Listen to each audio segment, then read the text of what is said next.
I'm going to talk about two not necessarily directly linked, let's say, concepts. One of them is more theoretical. It's the fruit of my studies in the field of aesthetics. As Tim said, I started drawing really early, and all my life I asked about what art is and why I'm making art and how art works. And I ended up studying aesthetics, neuroaesthetics, and how art works in the brain in terms of creativity and the application of art, appreciation of art. And while I was doing that, I came up with some ideas regarding the problems we're facing right now around the anthropocene. So my bold claim today is causality is broken, and I'm hoping that my effect will work. Yes, it's broken. So the first person we need to meet to understand what I mean by this is Jakob von Uexküll. This is a German event, and he's a Baltic German philosopher, physiologist, biosemioticist, who studied how organisms make meaning in their world. And he's considered to be one of the most important people if you come from the field of animal studies. In this diagram, which is in German, and we have German speakers among us, he talks about the perception organs and the action organs, and how these two organs build an organism's world together. So I'm going to actually read this. This is the only part where I'm going to read directly Uexküll. According to the behaviorists, man's own sensations and will are mere appearance to be considered, if at all, only as disturbing static. But we, who still hold that our sense organs serve our perceptions and our motor organs our actions, see in animals as well not only the mechanical structure, but also the operator who is built into their organs as we are into our bodies.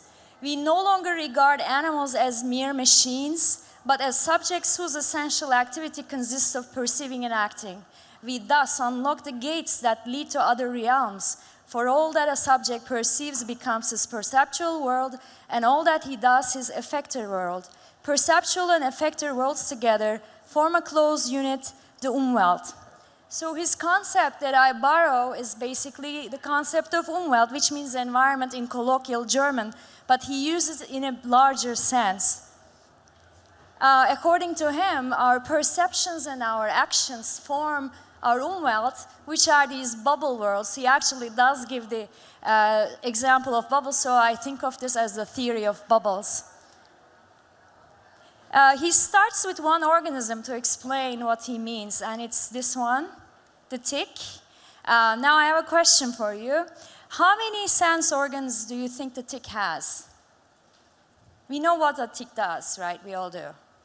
How many sense organs might the tick have? 10? Did I hear 10? No, it's too much, too many. What might the tick be sensing to survive in the world? One or two? Can you think about what the tick might be perceptive to? Pardon me? Sight, smell, touch. All right, let's just reveal the answers. The first one is pressure. It needs to know when it lands on a prey. The second one is butyric acid, and it's basically this molecule, this compound we all have as mammals. It's in our sweat.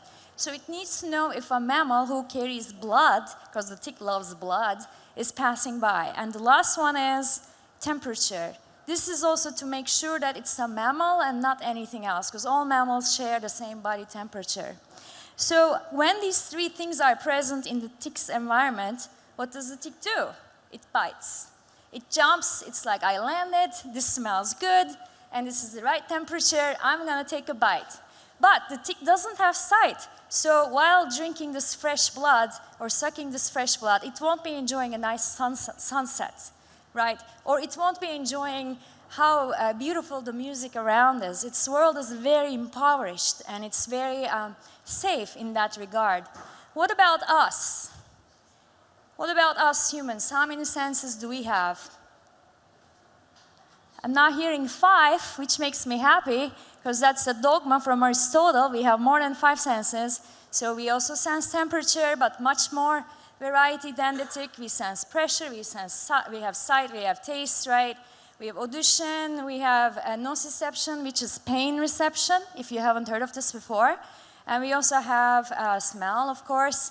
And we have proprioception, which is how we balance ourselves in the world. Therefore, we have a much richer world than the tick. Our umwelt, according to Uxküll, is much bigger than the tick, and our actions are also more varied. We don't jump and bite all the time. We do all kinds of other things, right? Now, I said our world is much more richer, but is it as rich as some other animals? To prove that our world isn't as rich, I made a really beautiful diagram for you, and here I'm going to compare audition, hearing, between us, right?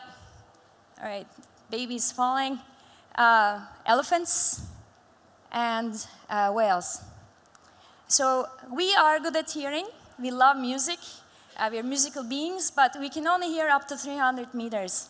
That's why we developed a lot of telecommunications devices. It's not the same for elephants. They can hear without the aid of any technological device up to 4 kilometers.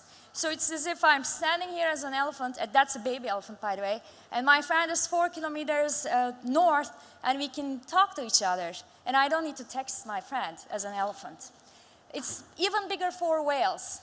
Because they roam bigger spaces, they can hear over 1,000 miles. Also, they can hear different frequencies. Like back to the elephant, I read somewhere that elephants can feel that there's a rainstorm happening up to 150 miles away. So I looked online and I discovered that I'm 170 miles away from Seattle. So it's almost 150. So if it was raining there right now, and if I were an elephant, I would hear it. This is kind of nuts if you think about it. And another thing to think about that actually, is kind of sad is how anthropogenic forces are diminishing these animals, these organisms' umwelt. There's a lot of noise in the ocean.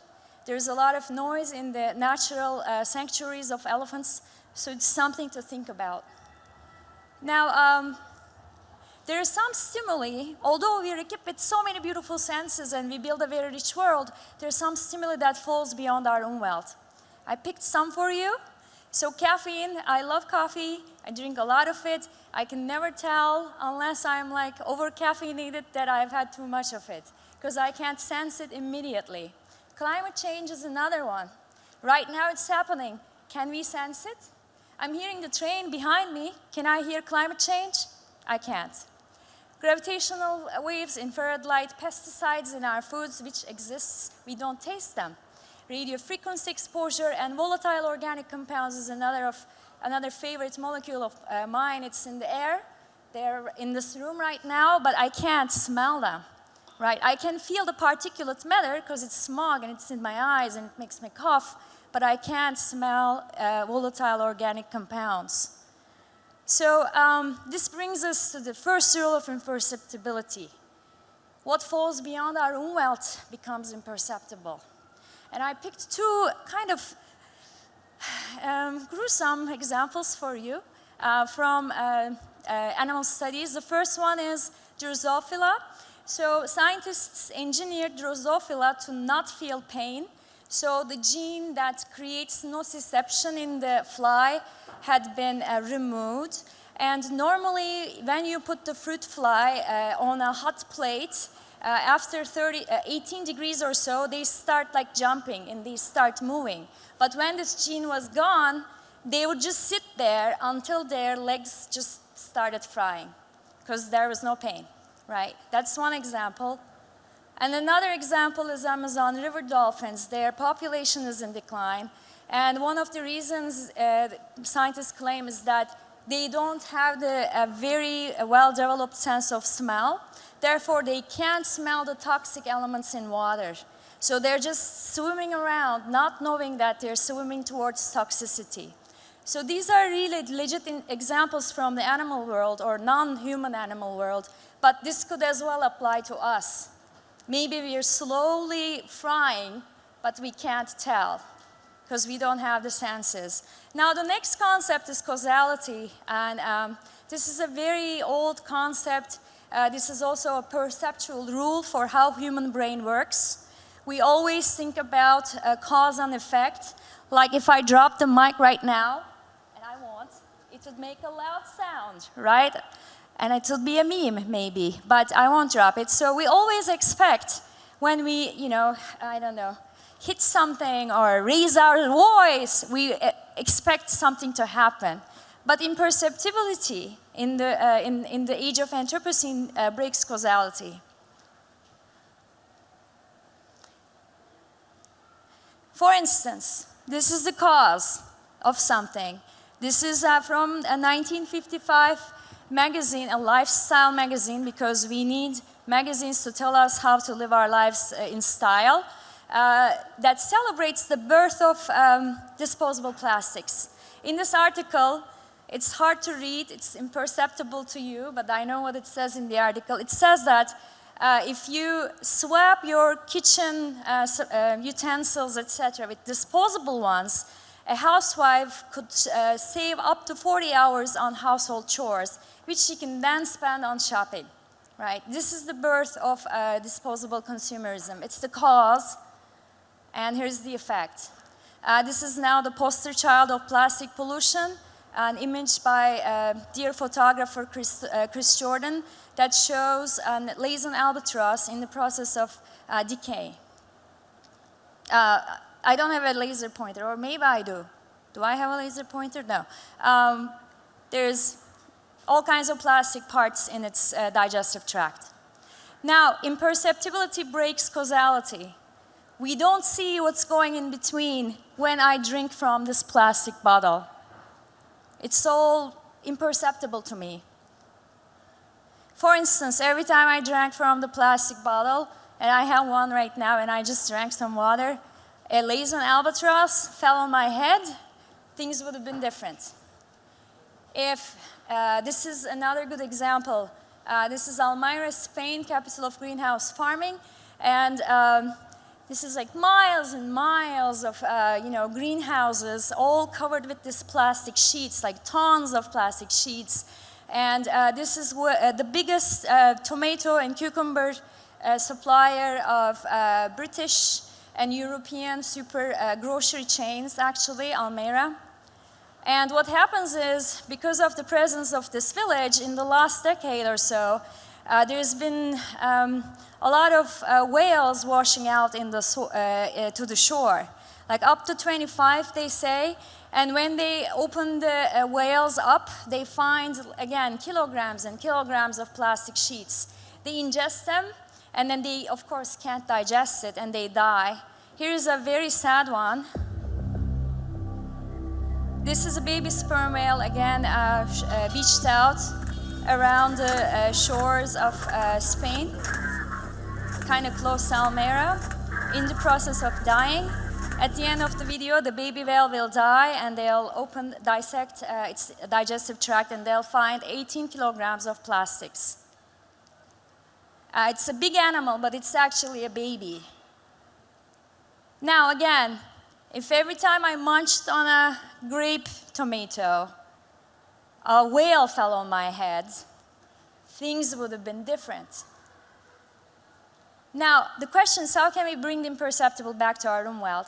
There are a lot of thoughts about this. One thing that I saw recently is putting images like this of negative sublime on objects like this, so that we always think about the connection, the causality is coming together, right? That could be an option. And it's a design challenge, right? It's a big challenge in that we need to design a new culture that addresses all these problems, and we need to design new perceptual tools that help us. But it's hopeful, it's a hopeful situation, because culture is malleable. Let's remember, this is 1955. Fast forward 60-something years, and we have this. And this is a cultural phenomenon, right? It just happened within 6 years. It's very fast, but we can reverse it. There are examples of this. For instance, smoking. I put these two together. The first one is one of the first plastic objects, like really old plastic objects that's found in the Pacific trash vortex. It's 57 years old. So that's from the very birth of disposable plastics. And then the second one is a smoking ad for ladies from 1930s. Now the example I wanted to give is basically smoking. That's also a cultural phenomenon. It wasn't popular among women. And then there's a guy called Edward Bernays. Him and a bunch of other, I don't know, smart people got together and thought about how to create a campaign to promote smoking among younger women. And they publicized this, calling it torches of freedom. So smoking would free women, and it was the new kind of women. It was a feminist movement of some sort. But now, today, smoking isn't cool anymore, right? So I think this is happening a little bit. I just made a map of how we can design a new culture and what we can do, but I don't have time to go through all of this, so I'm moving forward to something different. This is a Kitty AI, and I'm going to change the pace of my talk. I have no idea how much time I have left. Someone please hold numbers. Yes, great. Okay, ladies and gentlemen, meet the Kitty AI. As I was thinking about these subjects, a solution appeared to me, a new kind of governance. A governance where an AI leads an entire city. Not only she's the sole governor, but she's also a cute kitten. Hello, Portland. Here is Gal.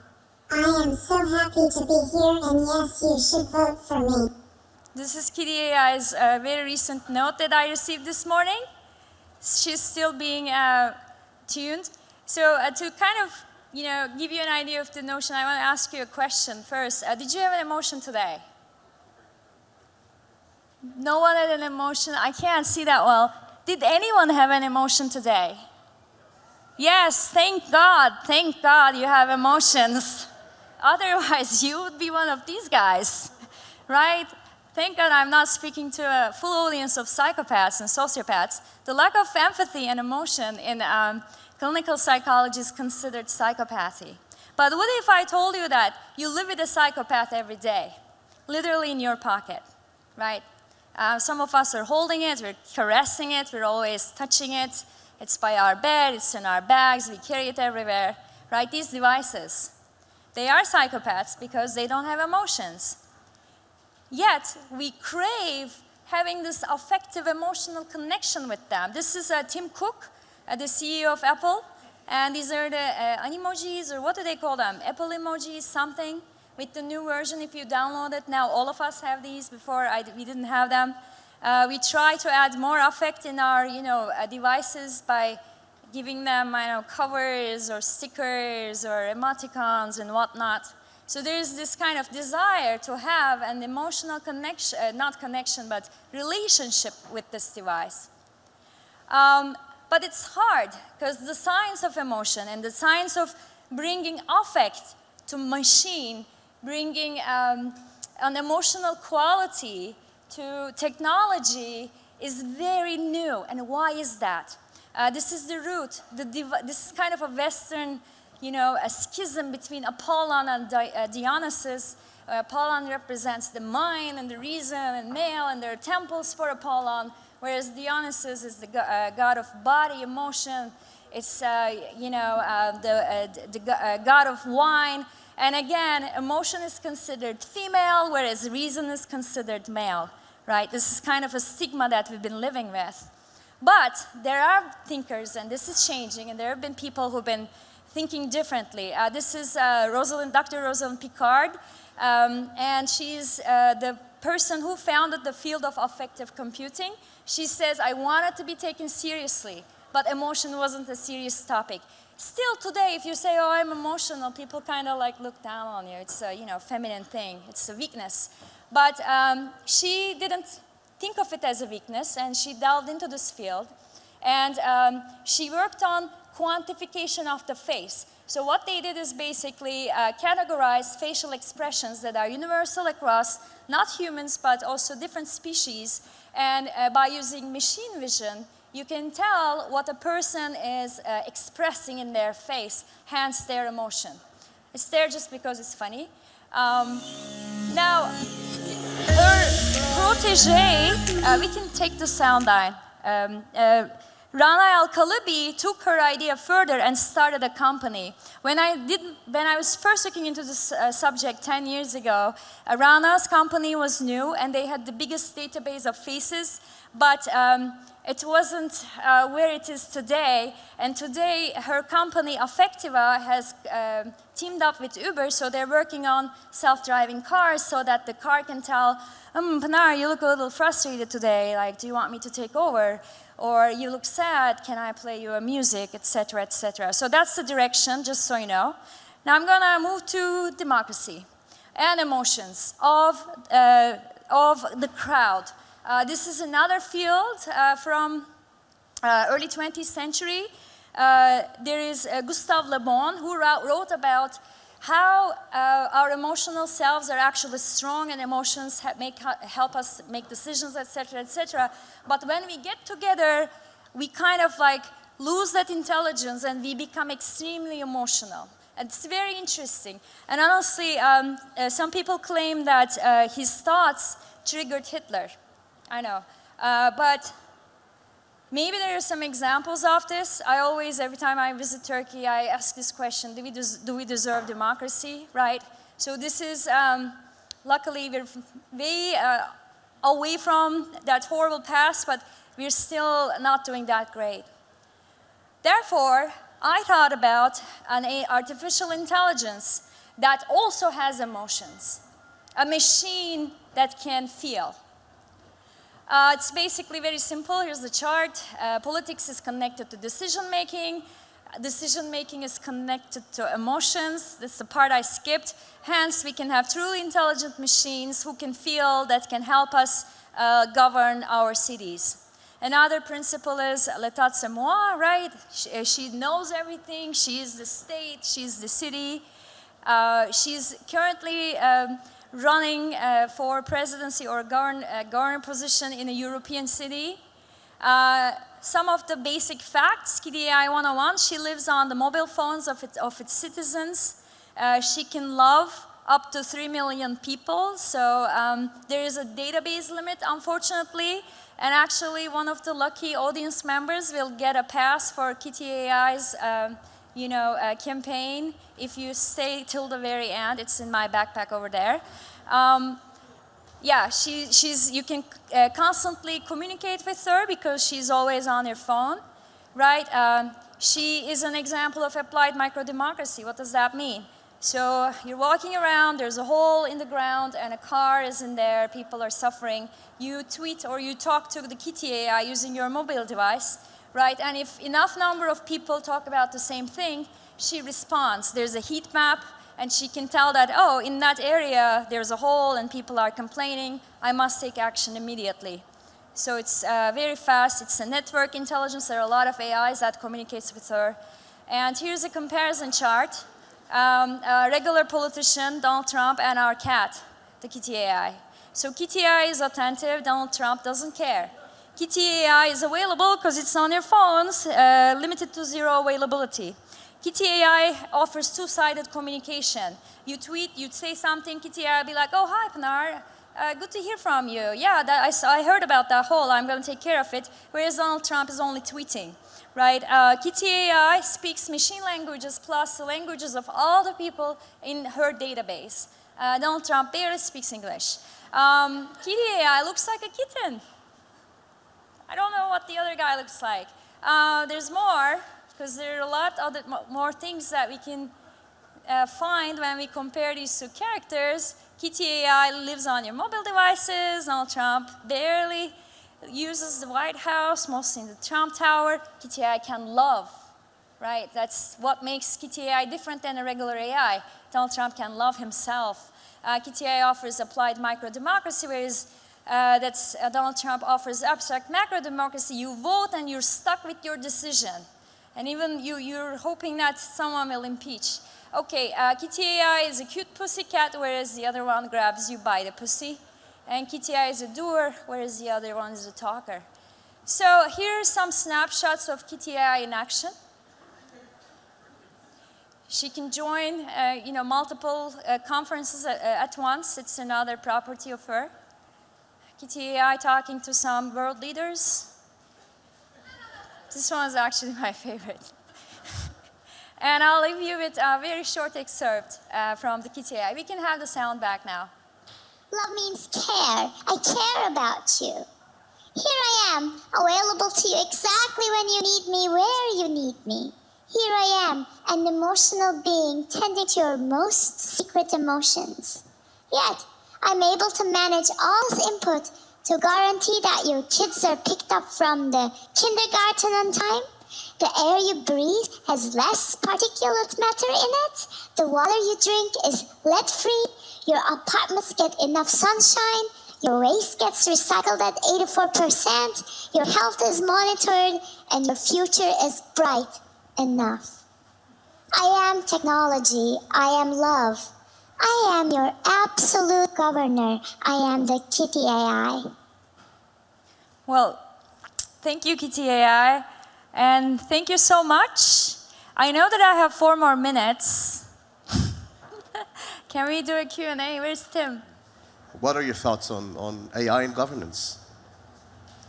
Well, as you know, I think one of my main concerns is that the technology itself is lacking a very important aspect, which is emotional thinking.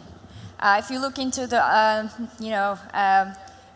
affective neuroscience, you see that decision-making is impossible without having emotions. People fail when they don't have affect in their system.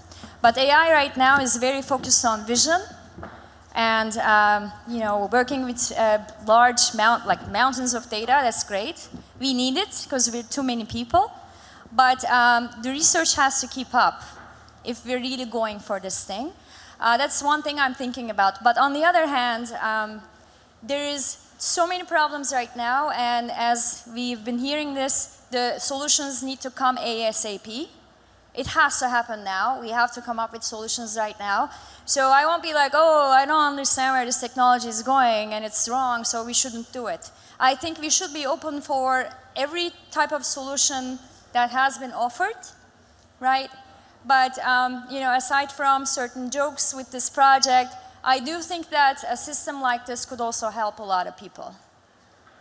As opposed to giving, especially looking at certain countries, giving the right to, or giving the, power to one person and the people around them to make decisions for us for a very long time. Because we don't operate at those time scales anymore. Does that make sense? I know. I can take maybe one more quasi-question. Hi, thank you so much. I just have a question. Do you have any projects in Africa? Who? Do you have any projects in Africa? Oh, no. I've never been, actually. Thank you so much, everyone.